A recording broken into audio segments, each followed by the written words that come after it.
오늘 요한복음 18장 1절에서 12절 단 한 명도 잃지 아니하신다라는 제목으로 하나님의 말씀 전하겠습니다. 오늘 본문에 동산이 나옵니다. 1절에 보니까 기드온 시내 건너편으로 나아가시니 그곳에 동산이 있는데 예수님이 잡히신 장소가 동산입니다. 사복음서에서 요한복음만 이 잡히시는 장소가 동산이라고 말합니다. 요한복음은 처음 시작할 때 창세기와 연결을 시키죠. 마찬가지로 이 동산이라는 장소는 에덴 동산과 연결을 할 수가 있습니다. 에덴 동산에서는 아담이 하나님에 대해서 불순종하죠. 이제 동산에서 유다가 예수님에 대해서 배신을 합니다. 이 동산에서 벌어진 이 서로 대조되는 사건을 우리는 보게 되는 것이죠. 첫 번째 아담은 실패했지만 둘째 아담이신 예수님은 분명히 다르다. 이 사실을 오늘 성경은 우리에게 말해주고 있는 겁니다. 예수님은 동산으로 1절에 들어가시니라 이렇게 얘기하죠. 자, 잡히실 것을 아시는데 들어가십니다. 그러니까 잡히실 때가 왔음을 알았고 그것을 받아들이는 거죠. 2절 예수를 파는 유다도 그곳을 알더라. 자, 유다는 예수를 파는 자라고 말하면서 동시에 그곳을 아는 자라고 말해요. 그러니까 예수를 파는 데 있어서 정보를 가지고 있다. 그 정보를 사용한다라는 것이죠. 기독교 역사를 보면 내부 정보를 아는 자들 중에 반기독교 운동을 일으킨 자들이 있습니다. 마르크스도 니체도 다 기독교적 배경 속에서 성장했고 나중에 반기독교적 사상을 전파하게 되죠. 제가 아는 분 중에도 기독교에 대해서 굉장히 비판하시는 분이 계신데 그분이 교회를 오래 다니신 분이에요. 그러다 이제 교회를 떠나셨는데 우리는 예수 믿는다, 교회 다닌다, 성경 많이 안다, 정보로만 알고 있으면 그 정보를 가지고 예수를 팔고 예수를 배신하고 하나님을 잃어버리는 단순히 정보에 빠진 그런 인생이 될 수 있는 것이죠. 오늘 내가 믿는 예수가 우리를 변화시키기를 축복합니다. 아멘. 단순히 지식, 정보를 아는 자들이 아니라 내 인생을 바꾼 진정한 능력, 예수의 이름이 여러분에게 임하시기를 축복합니다. 아멘. 유다는 이 두 집단의 사람들을 데리고 왔습니다. 3절에 보니까 유다가 군대와 제사장들과 바리새인들에게서 얻은 아랫사람들을 데리고 왔다. 자, 군대는 로마 보병대를 말하고요. 아랫사람들은 성전 경비대를 말하는 것 같아요. 자, 이렇게 유대 당국과 로마 당국이 예수 체포 작전에 협력하고 있는 것을 보게 됩니다. 거기 5절에 또 가보면 그를 파는 유다도, 그러니까 예수를 파는 유다가 다시 한번 강조를 하고 있고요. 그들과 함께 섰더라 5절에 이렇게 얘기합니다. 그러니까 유다는 이 체포하는 세력과 함께 서 있습니다.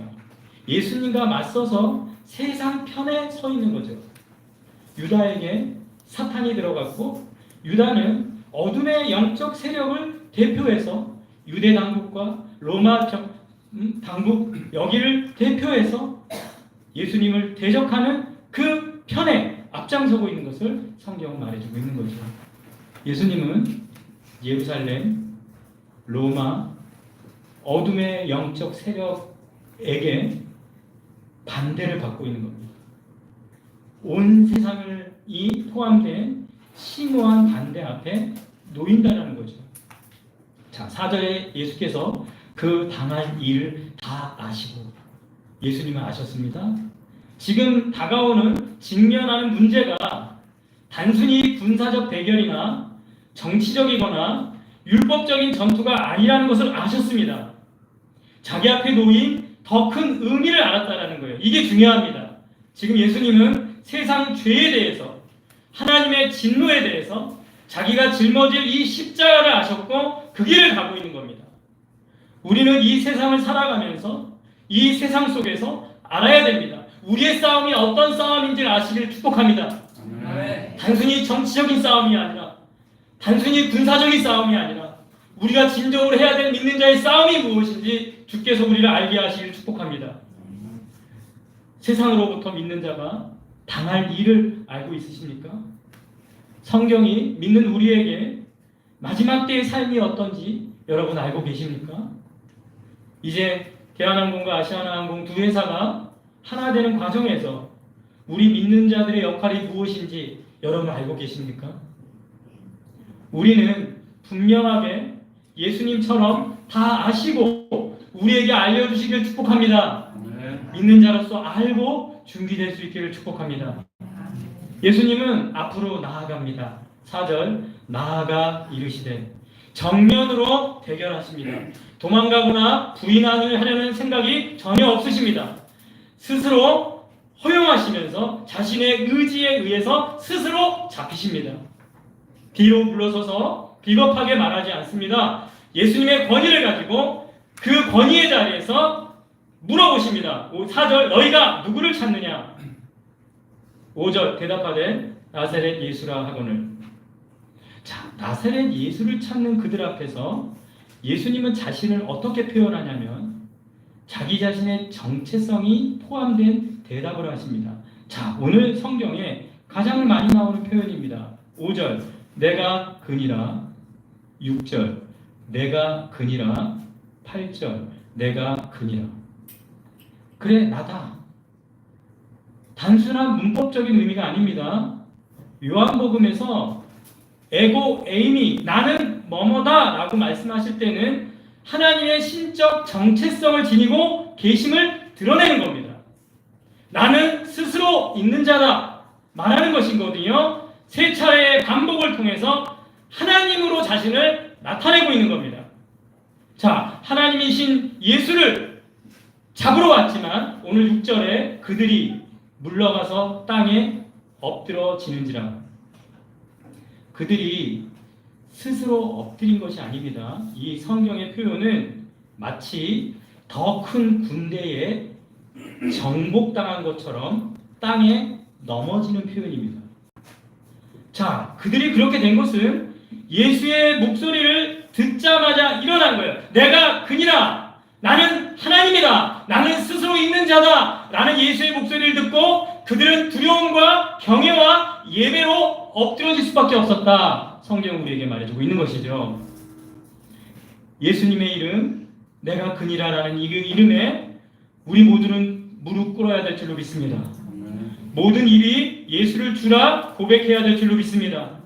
우리의 믿음의 공동체는 이 권위 아래 놓여있기에 그분의 이름을 지녔고 그분의 보호 아래 있기에 누구도 손댈 수 없다.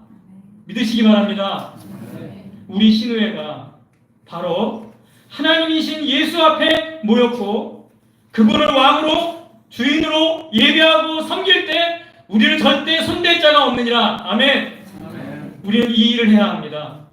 대한항공과 아시아나항공이 하나 되는 과정에서 우리 믿는 자들의 역할이 무엇이냐? 우리의 왕은 누구시다? 예수시다.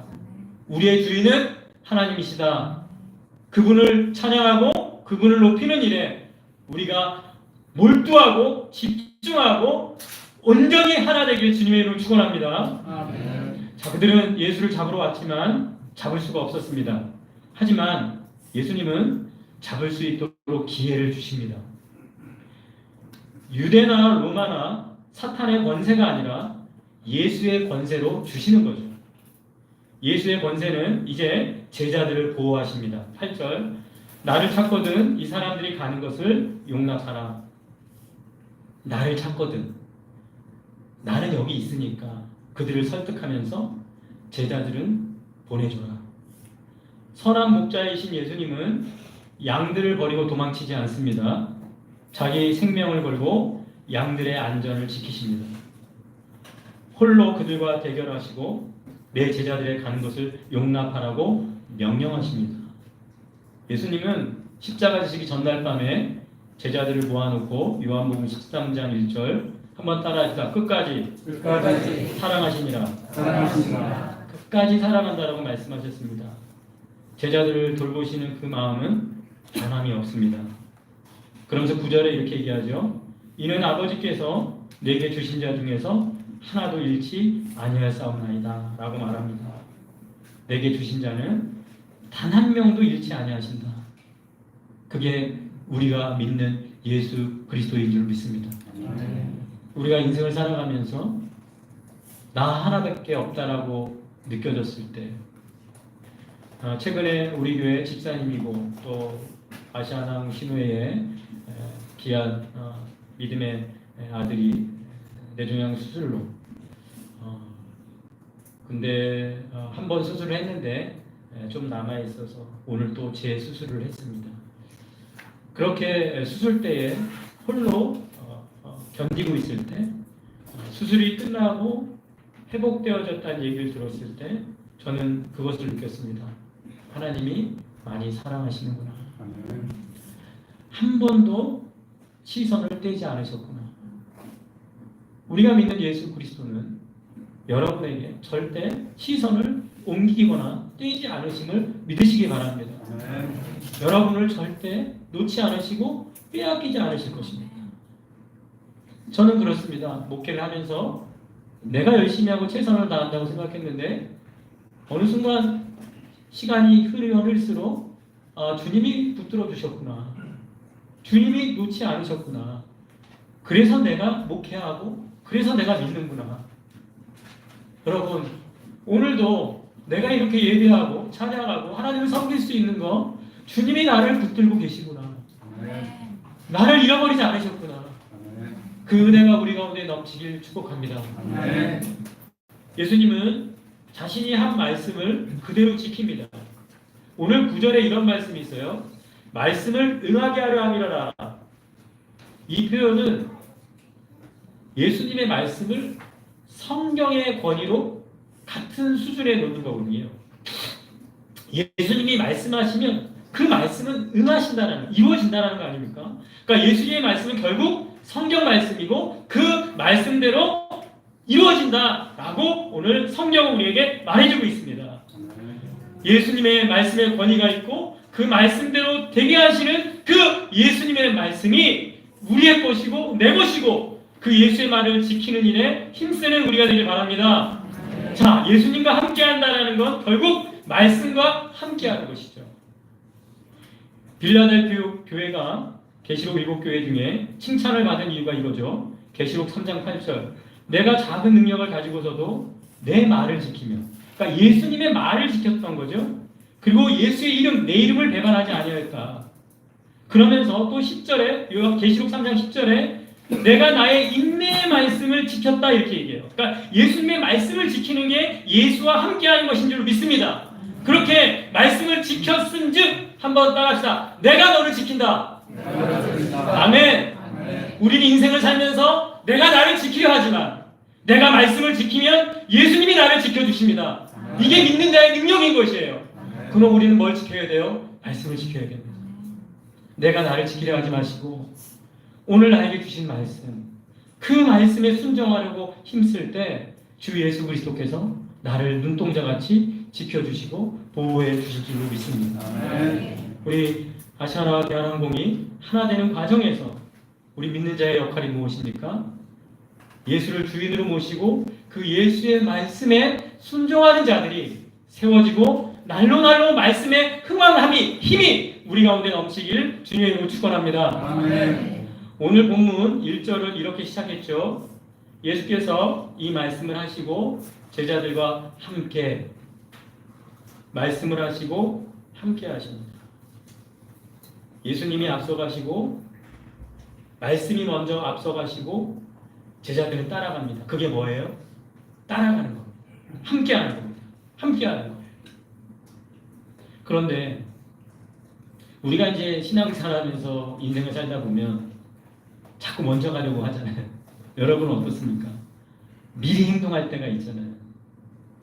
예수님이 모든 상황을 통제하고 계신데 오늘 성경에도 그런 사람이 있잖아요. 누구예요? 베드로가 독자적으로 행동을 합니다. 10절에 이에 시몬 베드로가 칼을 가졌는데 그것을 떼어. 베드로는 이렇게 무력하게 잡히는 건 아니잖아요. 예수님 이렇게 무너지는 건 아니잖아요.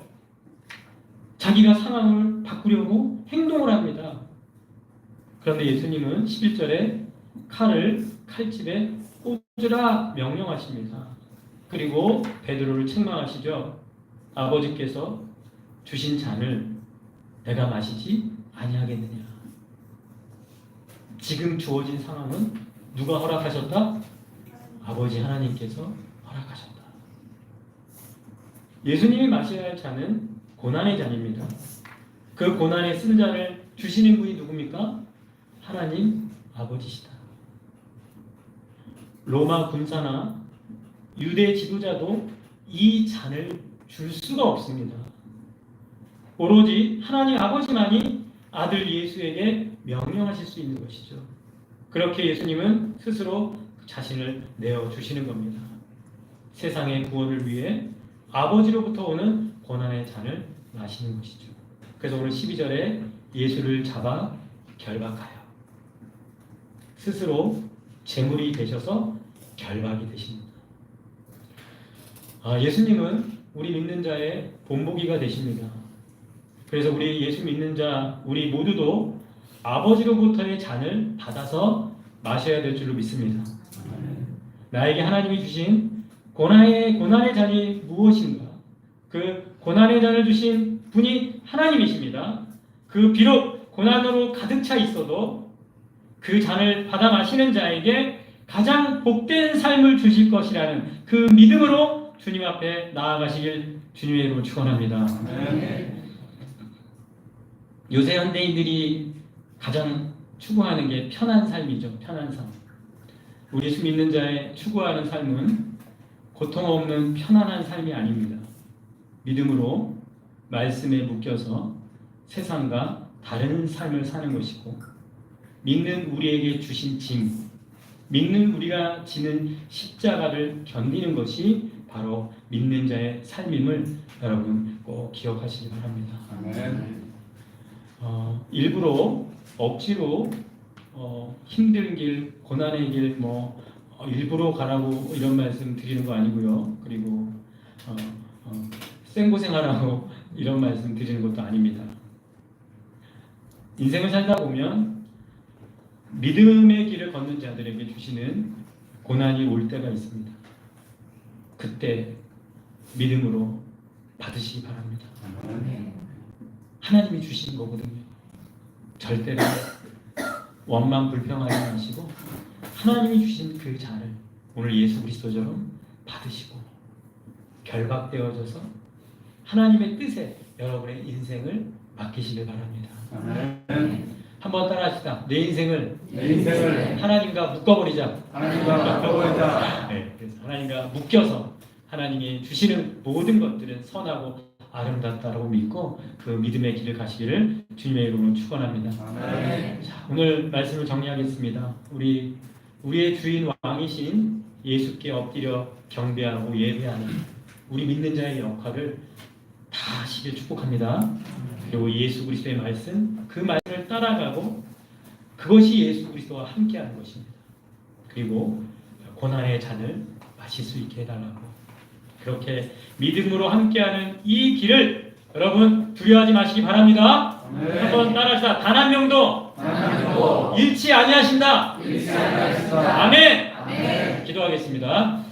살아계신 하나님 아버지 감사합니다. 오늘도 살아계셔서 우리의 왕으로, 우리의 주인으로 우리 가운데 임재하셔서 홀로 영광을 받아 주시옵소서. 우리 신회에 오직 하나님의 예수 그리스도의 왕되심을 찬양하고 예배하고 선포할 때 우리의 모든 것을 다스리시고 통치하여 주시옵소서. 하나님 아버지, 예수 그리스도의 말씀을 지키면 예수님께서 우리를 지켜주십니다. 말씀에 순종하는 자, 말씀의 인생을 거는 자, 그 말씀을 지키기 위하여 몸부림치는 자들을 주여 지켜 주시옵소서. 믿음으로 함께하는 이 길에 고난의 잔을 마실 수 있게 하시고, 그 고난의 잔이라 할지라도 그 잔 속에 숨겨져 있는 하나님의 놀라운 비밀과 복된 부활의 능력을 우리 믿는 자들이 믿어지게 하여 주시옵소서. 그래서 우리는 반드시 승리하고 이기는 자가 될 것을 소망하는 자들 다 되어서 단 한 명도 잃지 아니하신다라는 예수의 말씀이 이루어지게 하여 주시옵소서. 예수님의 이름으로 기도하였사옵나이다. 아멘.